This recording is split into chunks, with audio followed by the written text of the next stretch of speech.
comment about registration on the pads. I was in House State Affairs last week, and I wanted to weigh in on a bill, and the tablet said closed on that bill. Well, they were still taking testimony on the bill. When they used the cards for witness affidavits, in the 20 years I've been coming down here, you could always testify or submit a card as long as the author of the bill had not closed on the bill after all testimony had been given. So I saw closed, but I knew on the tablet, however, I knew they were still taking testimony. So I went to the clerk that sits in the desk in front of the committee, and I said, the tablet says closed, and I'd like to submit an affidavit. Well, she had me write down my name. She turned to the committee clerk, the actual clerk sitting up on the dais next to the chair, whispered something to her, and then I was told to go back out into the hallway, and voila, it no longer said closed, so I could register an affidavit.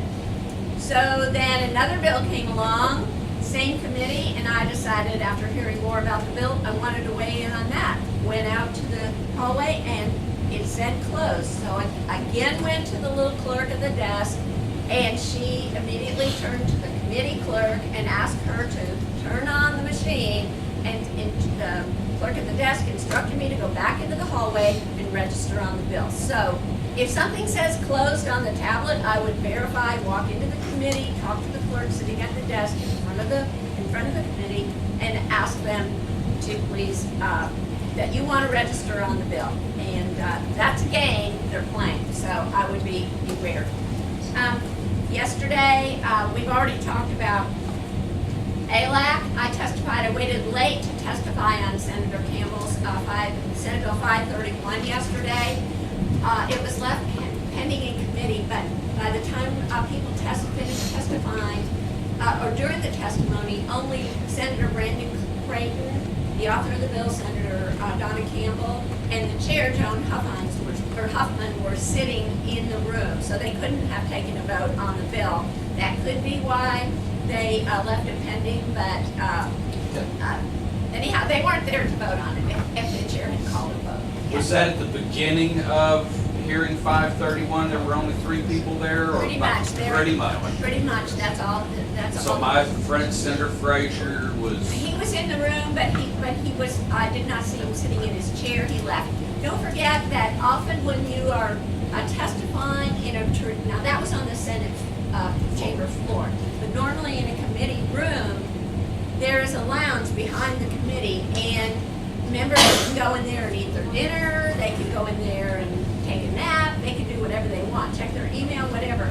Or they could be sitting someplace else watching the committee proceedings on the internet, which, because it's live streamed now. But, so you can't always assume that because they're physically not present that they're not paying attention, because they might also be serving on another committee someplace. Or on the golf course. Okay. Especially not nice Texas. 2 things on that committee. They took votes about 5:30 on a handful of bills. There were 6 of 9 members there. I don't remember seeing the Frazier there before the voting. I think I just walked in at that time because I didn't get my alert that said the Senate had adjourned yesterday, and my colleague, my roommate here in Austin, did not get an alert either. So I got there late. I thought I better go and check, and there they are reconvening. So I don't know. I can't answer that question. Last week I testified against the pre-K bill. House Bill 4 is carried in the Senate by Donna Campbell, and I was told that this was originally, I can't think of her name now. Zaffarini. Zaffarini, thank you. It was original Senator Zaffarini's bill. She's a very liberal Democrat that on pre-K, but it was that Donna Campbell was asked to carry it to give it a conservative base. So I testified. I was late to be called to testify against the pre-K bill, and I read information from a PhD, Carol Haynes, who is one of our Eagles in Dallas Eagles. And I read directly from her research and against pre-K and how it is not effective in the long run, that it fades out after time. And kids all catch up. all kids, even if disadvantaged kids have not been independent, something like Head Start, they still catch up in school later on. Senator Van Taylor, who is on the Senate Education Committee, told someone else on my panel of witnesses, this was the first he had heard anything about pre-K not being effective, and it came from Eagle Forum. Don Huffines went to the jugular verbally and very graciously, but proved his point when interviewing some witnesses.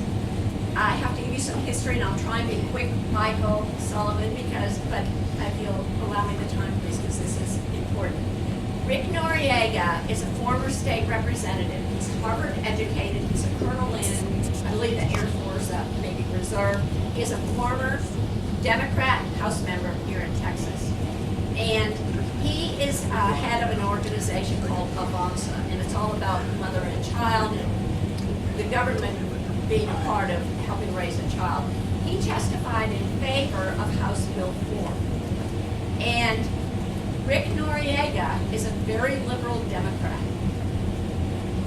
It's important to know he brought in-state tuition for illegal aliens to Texas when he was a House member.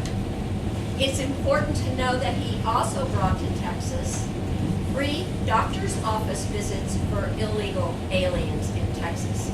I testified against his bill for that years ago, and the chair of the committee, of the select committee, said that day, that was Diane DeLisi, former state representative, said these are office visits for illegal aliens. And the premise of the bill was that if a child has an earache and goes to the emergency room, it's very expensive for taxpayers.